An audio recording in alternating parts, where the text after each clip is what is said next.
because that's just more what life is about. I'm learning for Mhm. myself. It's like going out to dinner with people and connecting with people and like loving people and all of that.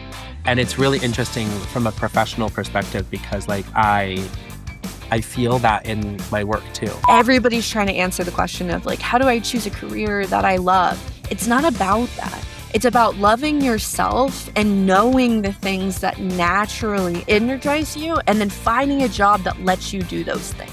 Who I am is so important to who I am in my own identity and in my own life and my own journey. And I think when I came out of the closet as a gay man, I just like immediately got the credit for being who I am. I think automatically we're like, oh, you're yourself now. Everybody thought I had it figured out, but I felt like a mass chaos all the time. Being like, I could be a little bit of this, I could be a little bit of that. And somehow that came off as self-awareness to people. I think what it was just constant doubt. Hello and welcome back to our podcasting project here. We're talking about our careers, our experiences as millennials in the workplace, our experiences as humans going about building careers. And we have done 3 episodes of this so far, and today is our final episode. We're really excited because we're going to be talking about really being you versus being the job. And there's a lot that goes into this, right, Alyssa? There's like so much that goes into self-awareness and being able to compartment or being, the idea of compartmentalization and the ability to be who you are in your job and find the right opportunity versus let the right opportunity find you. There's so much that we can talk about in the next 20 minutes. I would love to kick it off by talking a little bit just about self-awareness because my own experience in self-awareness has been interesting because my whole life people have told me that I was self-aware. Like when I was 22, people would come up to me and be like, "You're so self-aware. You're so who you are." And I think there's a level of the term who you are that's always been part of who I am in a way, like you're who you are. And it has been really interesting because over the last 15 years of being out of the closet, I've learned that that was just the beginning. It was really just the beginning of me knowing who I am and knowing how I operate in the world and what my core values are and all of that. And I make a joke about it in my comedy shows, that just like people comment like, "Oh, you're so who you are," "You're so." And it's so funny because it's such a struggle for me sometimes to find out, like, who I am. One time I asked ChatGPT, like, "What's my biggest curse in life?" Like, it was one of those things that, like, on TikTok, they're like, "Just ask ChatGPT this." And I asked it, and it said, "You always have to take the same journey to find the same destination." And it was Oh. really interesting. It was like you're always asking the same questions and landing on the same answers, which to me meant that I'm always like looking and searching and like kind of philosophizing around who I am and who I want to be and how I want to affect the world and everything. Um, and I'm always I landing. love that. I'm like I landing. love that so much, and, Yeah, like, as somebody who's I mean, we met each other you were 18, I was 19 years yeah, old, right? Like and I think what brought us together as friends, right, full circle moment here is, on the surface level, let me be very honest with all of you, like, Ben and I didn't look like we would be as close as we were, right? He yeah. was ASB president, very colorful, very vibrant. I looked like I listened to Paramore a lot, which I did, and I went through goth phases, punk phases, everything under the moon. So you had this very like dark, brooding person with this very vibrant, Uh, colorful person. And I feel like everybody always kind of questioned our closeness. But I think what brought us together was okay. we were always very perceived Mhm.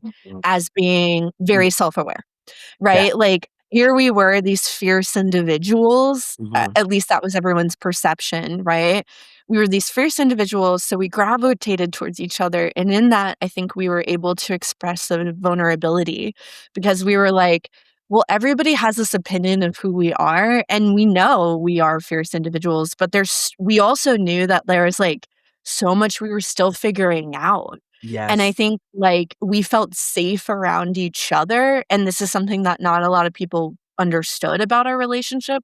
We Yeah. felt safe around each other talking about it because it didn't feel threatening to this, like, branding we had already established, which is, like, again, so cerebral for, like, young people to 19-year-old. be talking about, right? But I think, like, when I approached self-awareness, I came from a very different Mm, lens on it, I think, like, I have always been perceived as having a strong individual identity, but the reality has been I've spent my entire life trying to understand other people's lived experiences and perceptions, yeah. and like part of that is being a survivor of domestic violence myself, right? And like having to move through the world with a firmness, but also a quietness observing others, Mm, like, I wanna own that, I am a white woman who will never understand certain experiences, right?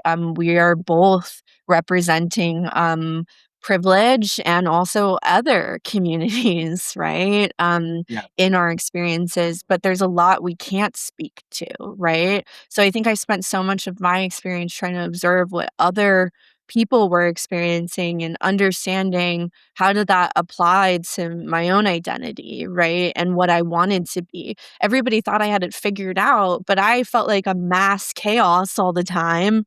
Yeah. Um, being like, I could be a little bit of this, I could be a little bit of that. And somehow that came off as self awareness to people. Yeah. I think what it was just constant doubt Mm, and self reinvention. Like, I was never afraid to express myself, and I think that was seen as self-awareness, but really what I was doing was just, like, trying and failing mm. over and over again, right? Yeah. I think for me, what was interesting about that perception that I was so self-aware was I was like, "Okay, so I must be self-aware, like, everybody I must be at least more self-aware than other people," or something like that. But I as I got to, like, age 26, 27, 28. And this is really starting around, like, pandemic time, like, really Yeah. 2020, I think I started to look extremely deeply inward and started thinking Yeah. about different experiences I had as a child and different, ways that I'm open up versus ways that I'm closed off, and, I realized, there was a moment where I went to therapy with my mom, um, Mm, and I was probably 27, and I went to therapy with my mom. I went to her therapist. Like, we just ended up at her therapist's office for a session, and that therapist had me crying in 2 mm. seconds. Like like, the thing that was really interesting to me was that my mom told me in that moment that she felt that I was, like, living on the surface, that she felt like I was, Mm. um that I was, like, happy, but, like, there wasn't a lot of depth to me, and it was a really big eye-opening moment. So when I turned 29, I started, I was, like, realized I was gonna turn 30, and then I did the whole thing of, like, "Oh my gosh, what is gonna happen when I turn 30? I need to know what I want," all of that stuff. And I ended up starting therapy, and I just realized how, how shielded I was. How many walls I had up, that were not allowing me to experience the world around me. Mm. Another moment where somebody and then we will get into the professional stuff, but there was Yeah. a moment where I was at a work happy hour and this guy, um, was talking to me and I was telling him how nobody flirts with me. Like, I was like, "Nobody Mm. I'm not someone that people flirt with." And he, like, pulled me as this guy, like, coworker, like, pulled me aside and he was like, "Just so you know, if you think people aren't flirting with you, you have walls up." He, like, took up Mhm. he, like you are somebody that people flirt with then. And so I just took those 2 moments, I started to be more intentional about, like, can I break down these walls? Can I address these things? And I think that professionally, that helped me start to understand what I wanted in both my work and my life, and then kind of integrated those together.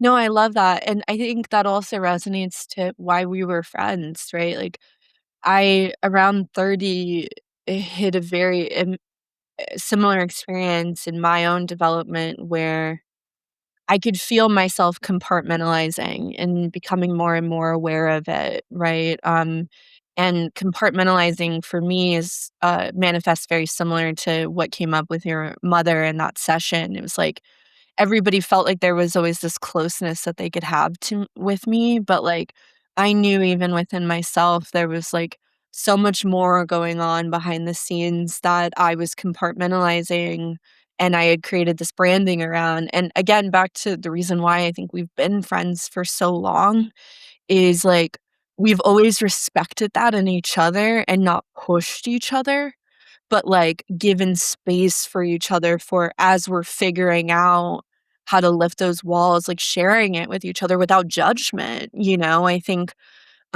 you have been there for me and I have been there for you through some of the best times and some of the hardest times of the last 15 years, Mhm. right? But is what has always remained true is awareness of each other and ourselves, Mhm. right? Yeah. And like learning together too, right? I think again, we're all taught how to behave, what to expect.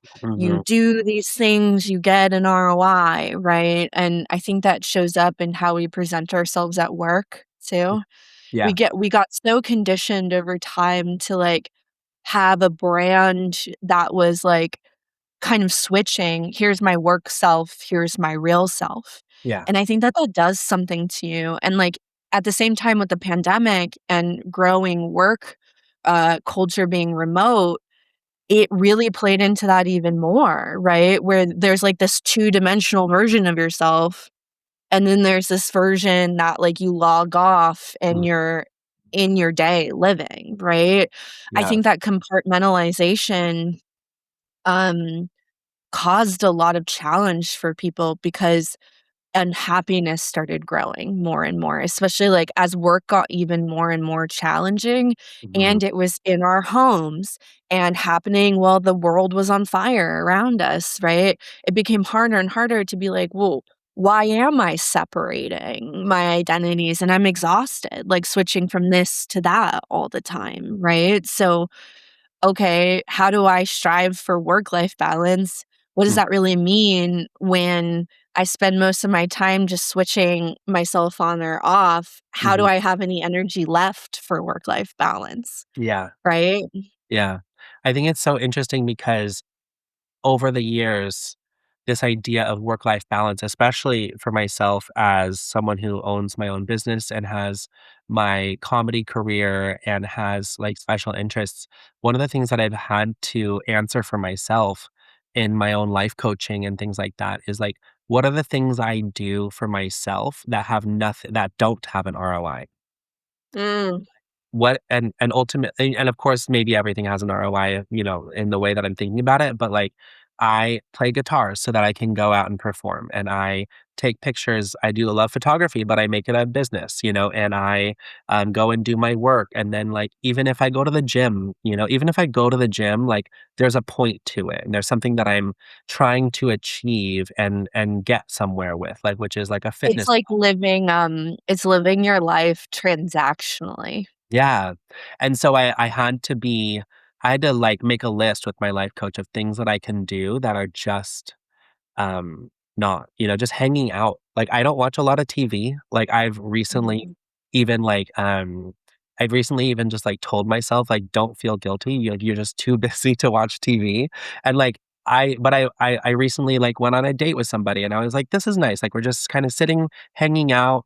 Like, this is my next direction, is, like, what can Mhm. I do to, yeah, like, do my jobs, do my businesses, do my art, do my comedy, but, like, take time because that's just more what life is about. I'm learning for Mhm. myself. It's like going out to dinner with people and connecting with people and like loving people and all of that.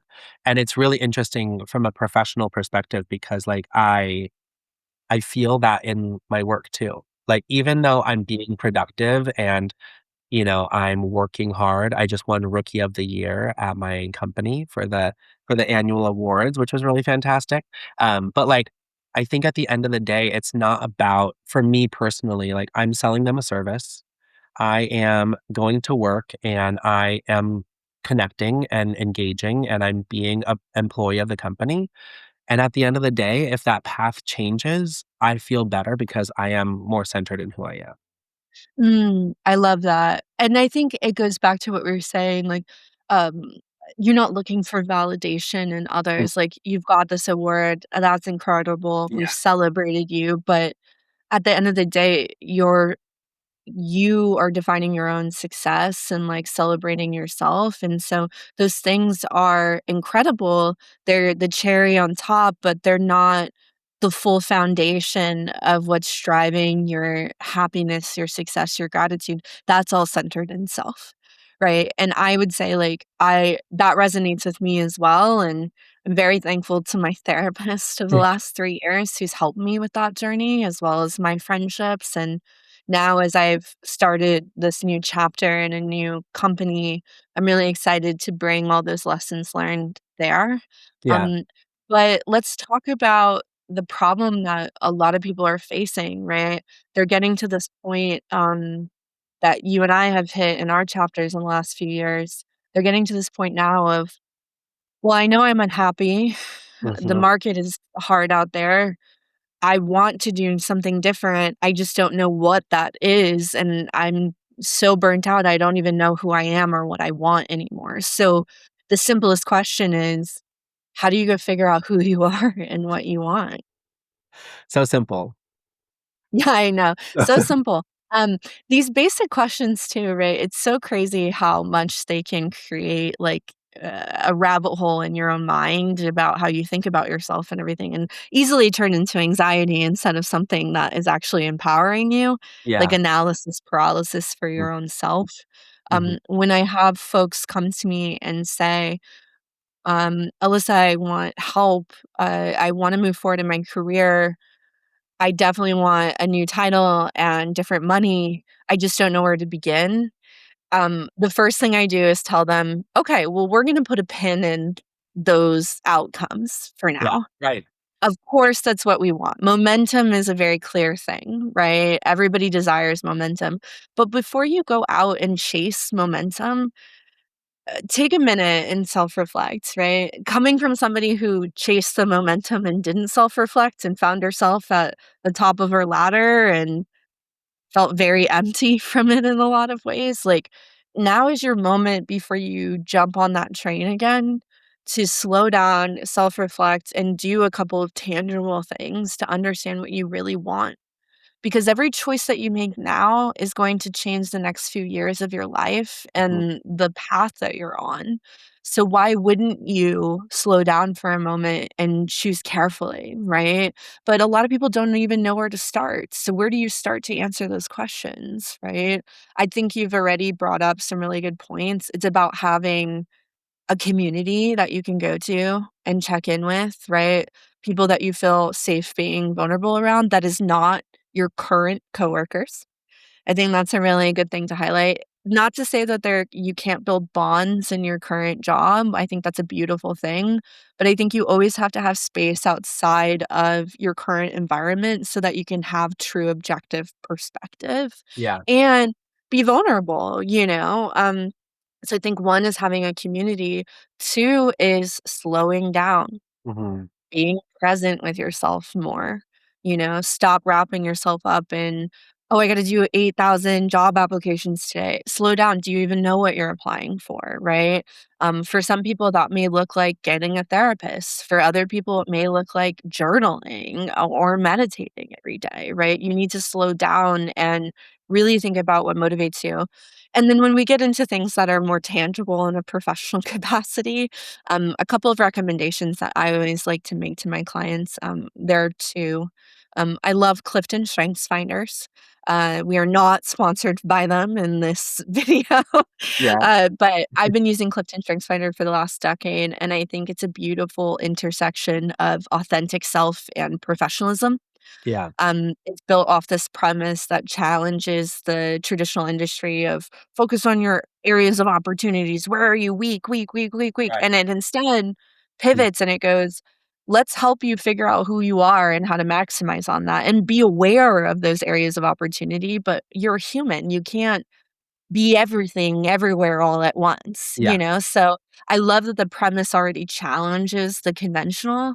And Yeah. then you take this, anybody who's ever taken personality quiz, Yeah. like, that's exactly what Clifton is, and it's Uh, fun, you yeah. know? But Mhm. you take it, and at the end of it, you get these results that really help to understand what are the natural skills that you have? What Yeah. are the things that you gain energy from? Everybody's trying to answer the question of, like, "How do I choose a career that I love?" It's not about that. It's about loving yourself and knowing the things that naturally Yeah.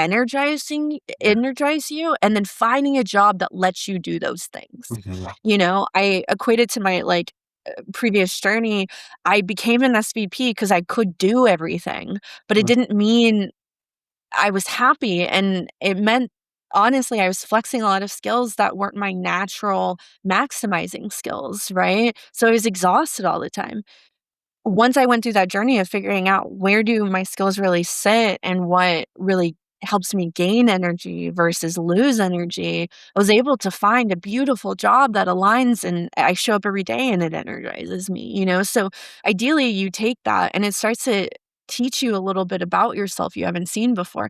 It also comes with a whole access of incredible resources and a whole library of content and will literally tell you jobs to consider Yeah. and jobs to run away from. Right. I think also as AI continues and you use Mhm. tools like Claude or ChatGPT, giving that resource your results and asking Right. it, teaching it, prompting it to Mhm. become a career coach for yourself is probably one of the strongest things you can do in today's market. Yeah. Tell it you want it to be a career coach, tell it what your results are, and work with it as a Yeah. partner True. to figure out what are the jobs I should go after, right?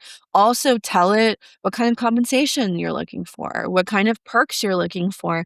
Help it be a research tool for you who will start to understand you. Now, I'm not saying give it all your secrets. I think Yeah. we all should still be cautious in this era of AI, but it really genuinely can help you in the evolving market. And I set my clients up with that every time we Yeah. establish new relationships because I can't be there for them through every single conversation.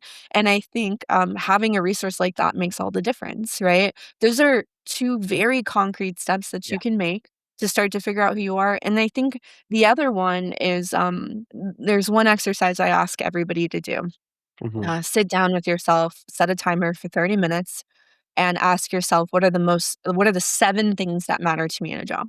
Mm. That can be benefits and perks, that can be mission and vision, it can be good culture and communication, strong product strategy, strong vision of the company, good mentorship, all these different factors, right? Growth paths, etc. Figure out what those 7 things are, then stack rank them for your life right now. Oh. For right now, what is the most important? What's the least important out of your 7 things? Then take that list once you have it and draw a line after the top 4. If Mhm. your current job doesn't hit the top 4, objectively, it's not the right job for you, Right. and it removes all the emotion. Yeah. If you're not employed right now and you're looking for a job, only look for positions that offer those top 4, Yeah. right? And at the end of the day, you can't have everything in a job. I Yeah. think we have to let go of that Yeah. fantasy. Yeah. But if you can make sure your top 4 priorities are fulfilled Mhm. and you're looking for jobs that align to those strengths, Yeah.